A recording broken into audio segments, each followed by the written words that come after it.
વાત કરીશું ભરૂચથી. ભરૂચના આમોદ નેશનલ હાઈવે 64 ફરીથી ખાડાઓનો ખતરો બની ગયો છે.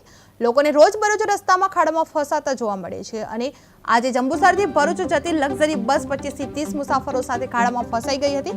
કરોડો રૂપિયાનો ફંડ વાપરી બનાવેલા માર્ગની હાલત એટલી ખરાબ છે કે લોકો તેને રાષ્ટ્રીય ખાડા માર્ગ કહી રહ્યા છે. ભારે વાહનો, ટેન્કર અને ઓઇલ વાહનો આ રસ્તાથી પસાર થાય છે અને ખાડા વચ્ચે મોટી દુર્ઘટના સર્જાય તો જવાબદાર કોણ બનશે એ પ્રશ્ન થઈ રહ્યો છે. આ હકીકતમાં આ હાઈવે હવે લોકો માટે મુશ્કેલી અને જોખમનો માર્ગ બની ગયો છે. અત્યારે આપણે જોઈએ છે કેમેરાની અંદર કે ખૂબ જ ખગડધજ થઈ ગયો છે.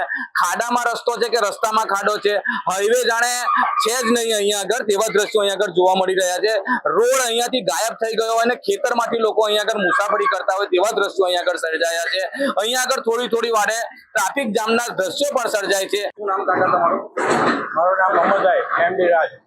શું કહેશો આ રોડ વિશે? આ રોડ તો હવે મેં લગભગ આ આજુબાજુના રહીશો, આ સ્કૂલના માસૂમ બાળકો જે લગભગ 300 જેવી સંખ્યા છે સ્કૂલમાં, એ લોકો, આ શોપિંગના માલિકો આજથી છેલ્લા ઘણા લાંબા ટાઈમથી આની તકલીફનો સામનો કરી રહેલા છે. તમે જે લોકેશન તરફ બતાવી રહેલા છો, પેલી બસની હાલત જોઈ રહો, કઈ હાલતમાં બસ પડી છે. તો આ તો એક તમે આજનો નમૂનો છે, એવું તો ઘણી વખત થતું હોય.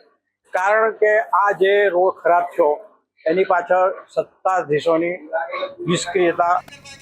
વાત કરીશું મહારાષ્ટ્રથી. મહારાષ્ટ્રના મુંબઈના વડલામાં નવા મોનોરેલ કોચના ટ્રાયલ રન દરમિયાન ટેકનિકલ ખામીને કારણે ફરી એકવાર અકસ્માત સર્જાયો છે. નવા રેકનું પરીક્ષણ કરતી વખતે મોનોરેલ કોચ વચ્ચે ઝટકી હતી, જેના કારણે તપાસ શરૂ કરી દેવામાં આવી હતી. આ ઘટનાએ પહેલા સપ્ટેમ્બરમાં થયેલી સમાન અટકાયતની યાદ અપાવી હતી, જેમાં સલામતી અને સિસ્ટમ અપગ્રેડ માટે 20 સપ્ટેમ્બરથી મોનોરેલ સેવાઓ અસ્થાયી રીતે સ્થગિત કરવામાં આવી હતી.